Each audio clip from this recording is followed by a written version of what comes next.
students, hope you are doing well in our subject of physics in part 1. Okay, तो हमने तीन theory देखी है अपने चैप्टर नंबर 7 में, अल्टरनेटिंग करंट में, that are AC circuit with resistor. उसमें करंट जो था वो वोल्टेज के साथ सेम फेज में था. Number 2, so phase difference was 0. Inductor में जो करंट था वो lag behind voltage by the phase of π/2. Current π/2 radian जितना पीछे था वोल्टेज से. ओके, एंड कैपेसिटर में current leads voltage by phase difference of π/2. मतलब करंट आगे निकल गया वोल्टेज से. ओके, तो वो एक कॉन्सेप्ट देखा. और यहां पे हम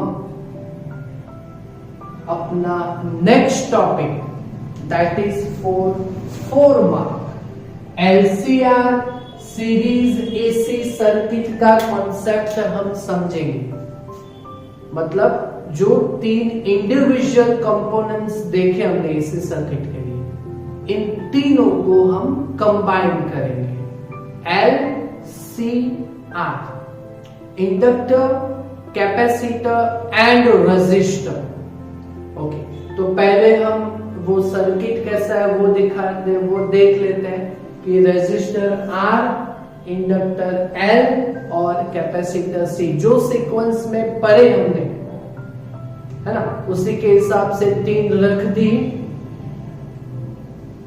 ओके, और इन तीनों कंपोनेंट्स को सीरीज में AC supply of AC voltage V is equal to Vm sin omega t के साथ कनेक्ट किया हुआ है सीरीज में.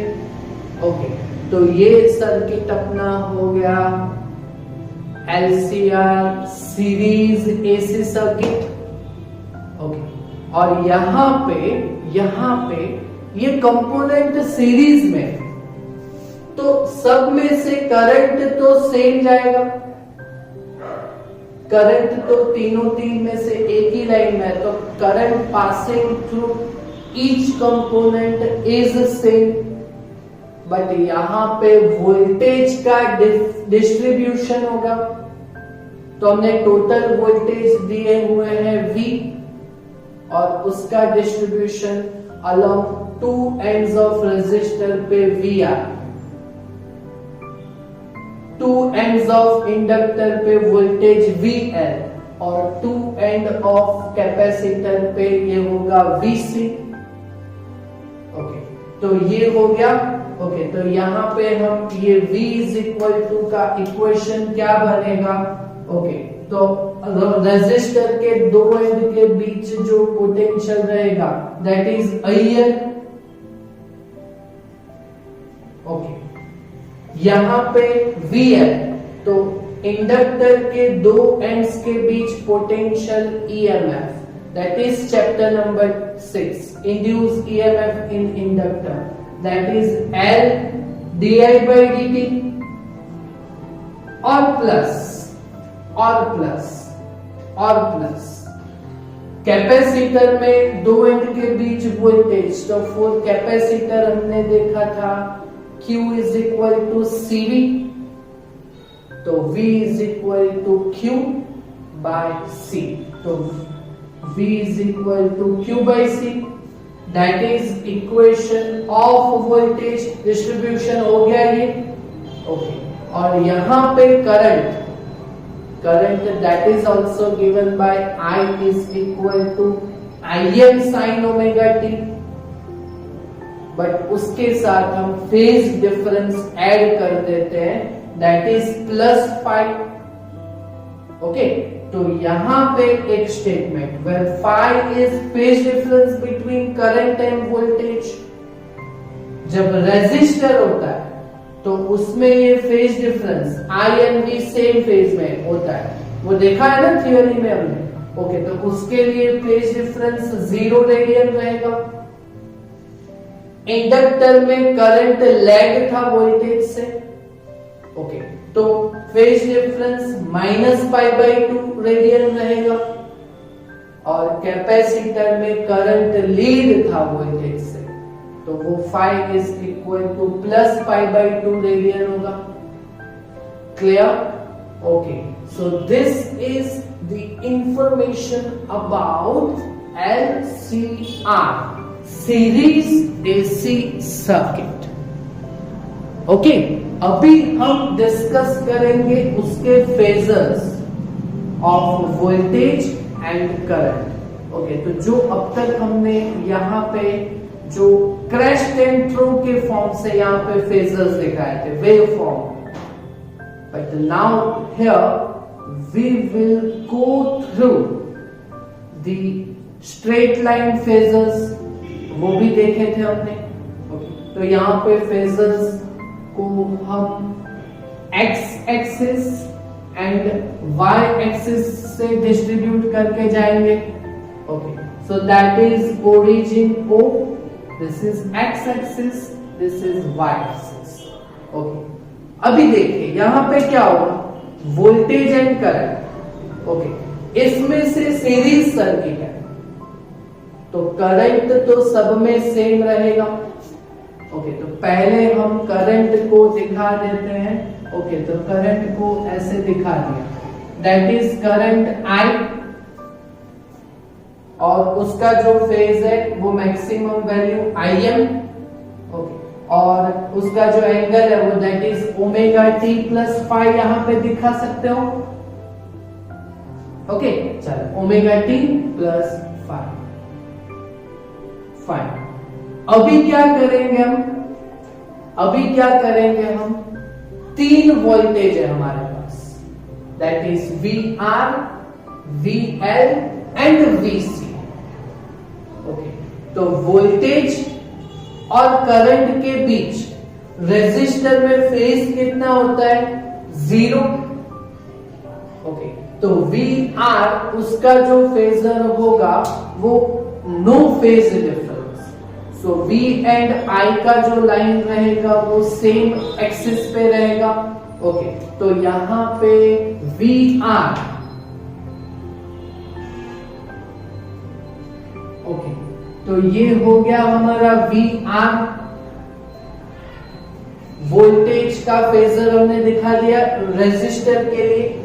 ओके, एक और फेजर दैट इज वेक्टर, एक और वोल्टेज VL। अच्छा,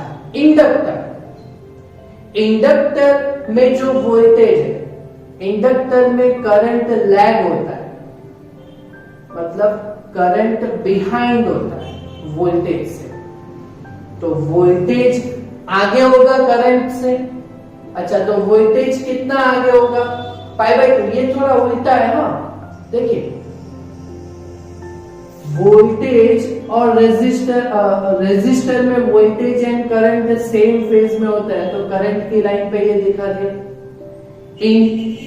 इंडक्टर में करंट वोल्टेज से बिहाइंड रहता है, मतलब कि वोल्टेज करंट से आगे रहता है। कितना आगे रहता है, π/2 जितना आगे रहेगा। ओके, तो यहां से हम क्या दिखाएंगे, VL को दिखाना है ना। इंडक्टर में करंट बिहाइंड होता है, मतलब वोल्टेज आगे रहता है +π/2 जितना। ओके, तो करंट से +π/2, तो वो इस साइड पे रहेगा। ओके, तो इस साइड पे 90 डिग्री के एंगल पे हम दिखाएंगे ऐसे, 90 डिग्री के एंगल पे, ये हो गया ना 90 डिग्री का। ओके, तो यहां पे हम दिखाएंगे that is VL। Clear? And the last phasor of capacitor VC, तो करंट लीड करता है कैपेसिटर में, current current lead voltage bye plus pi by 2। Okay, तो कैपेसिटर में वोल्टेज पीछे रहेगा ना, तो कितना पीछे रहेगा, पाई बाई 2 जितना, मतलब VL and VC are inverse of each other. Okay, तो VC कहां पे आएगा, तो इसको अपोज करके प्लस 90 डिग्री के एंगल पे ऐसे आएगा, ये दैट इज VC, और ये 90 डिग्री का एंगल। क्लियर, समझ में आया कि नहीं? ओके, अभी हम क्या करेंगे, तो ये VC एंड VL जो है वो अपना इफेक्ट कैंसल कर रहे हैं। तो अभी एक चीज समझिएगा, cutting VC and VL।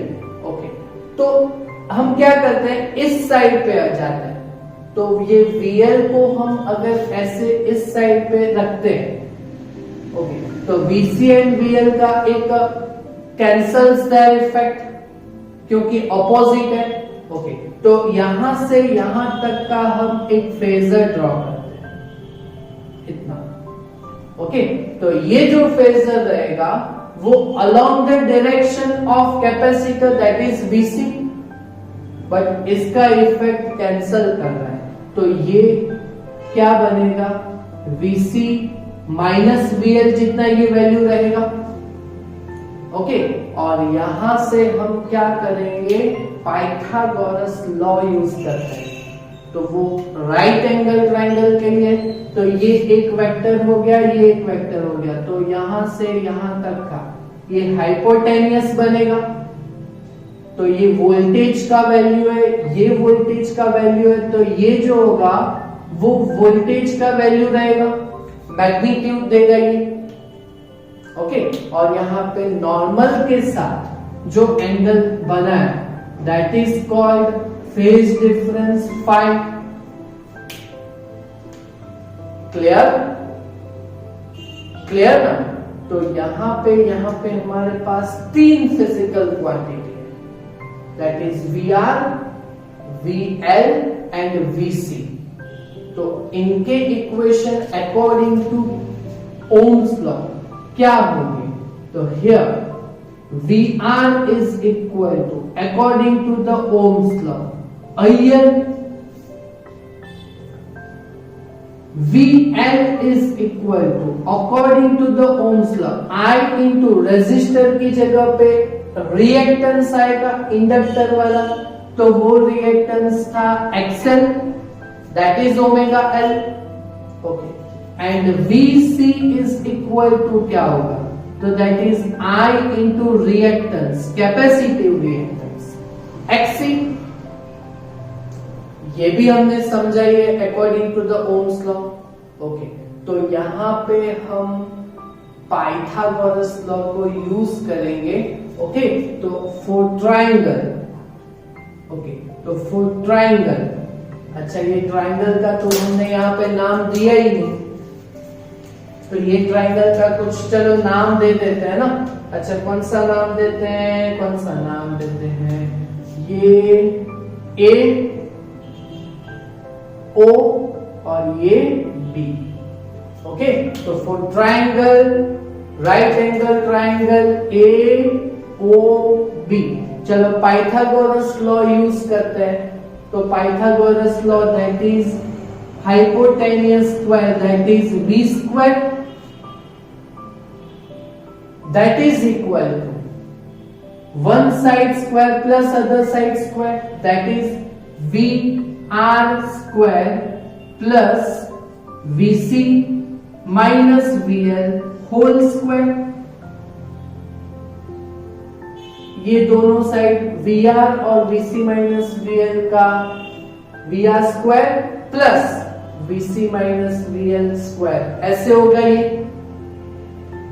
Okay, चलो अभी यहां से हम using Ohm's law VR, VL और VC का वैल्यू यहां पे रखेंगे। हमें किसका इक्वेशन लाना है, करंट का। जो हमने लास्ट 3 थ्योरी में करंट का इक्वेशन लाया हुआ है। ओके, तो ये होगा अपना वोल्टेज के मैग्नीट्यूड का square, that is V square. V R की जगह पे हम लिखेंगे IR, that is I R square, plus VC की जगह पे हम लिखेंगे I XC, okay, minus VL की जगह पे हम लिखेंगे I XL whole square.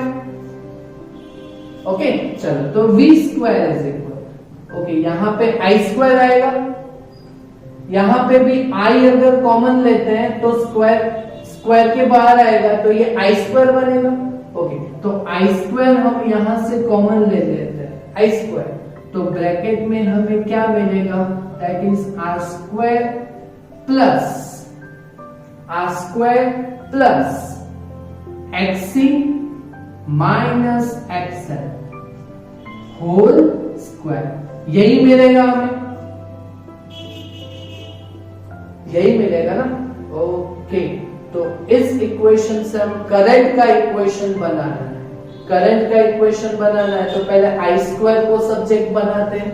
Okay, तो that is I square is equal to V square by R square plus XC minus XL whole square.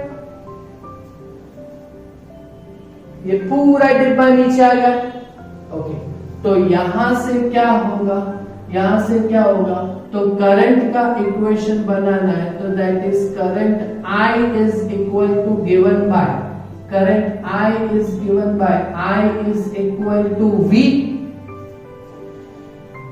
I is equal to V और divide by, I is equal to V और divide by root लेना है ना।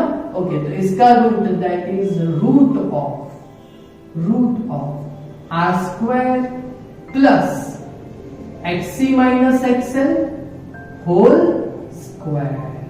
Okay, so this is the equation of current in LCR AC circuit.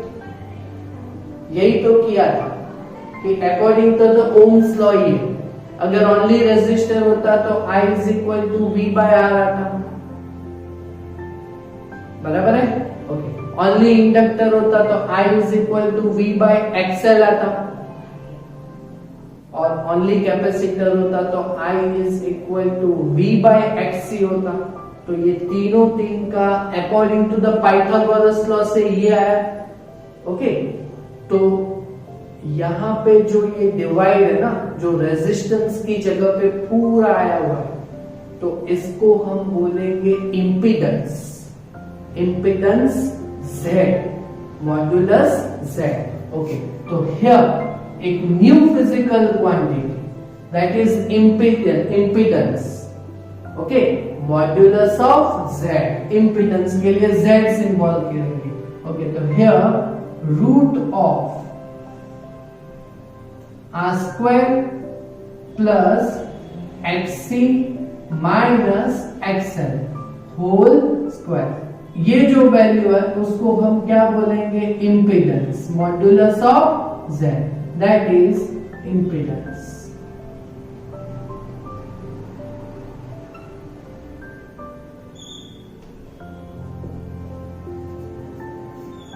Okay, और इसका भी unit क्या आता है, अच्छा, इंपीडेंस की स्पेलिंग में, चलो भाई, ओके, इंपीडेंस का स्पेलिंग थोड़ा आप देख लीजिएगा, थोड़ा कंफ्यूजन है पर वो तो चलेगा ना अभी।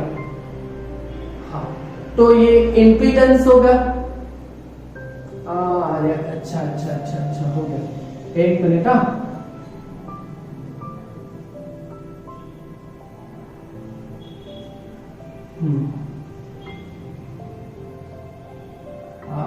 बीच में ई, इंपीडेंस, बीच में आएगा ई, इंपीडेंस, और इसका जो यूनिट होता है तो वो इंपीडेंस भी रेजिस्टेंस की जगह पे ही आया हुआ है, तो इसका भी यूनिट तो क्या होगा, ओम।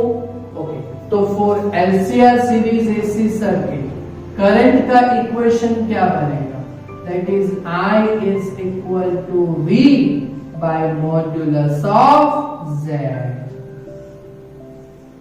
हो गया करंट का इक्वेशन।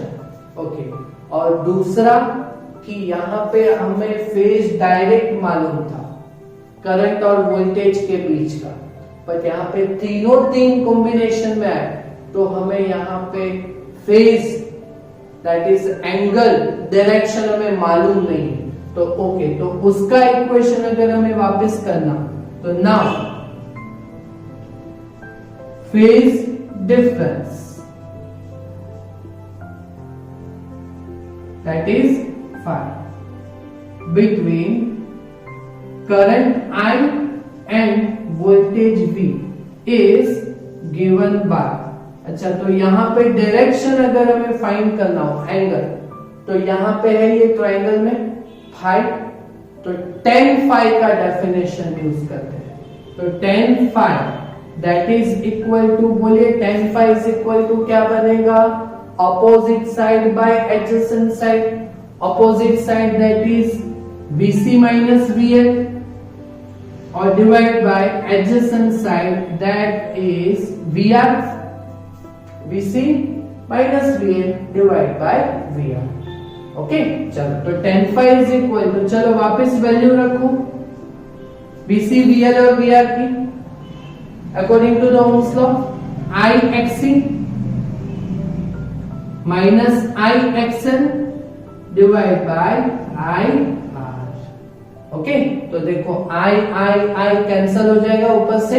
ओके, तो tan phi is equal to XC minus XL divide by R। आ गया? So that is phase difference between current and voltage in LCR series AC circuit. तो अगर ये थ्योरी आपको पूछना हो तो derive equation of current and phase difference between current and voltage in LCR series AC circuit. Okay, समझ में आई? ये डायग्राम अगर आपको समझ में आएगा तो क्वेश्चन तो आपको आने ही वाला है। ओके, कर लोगे ना इतना complete. That is also theory of 4 mark. Okay, इतना क्लियर कीजिएगा। Thank you very much.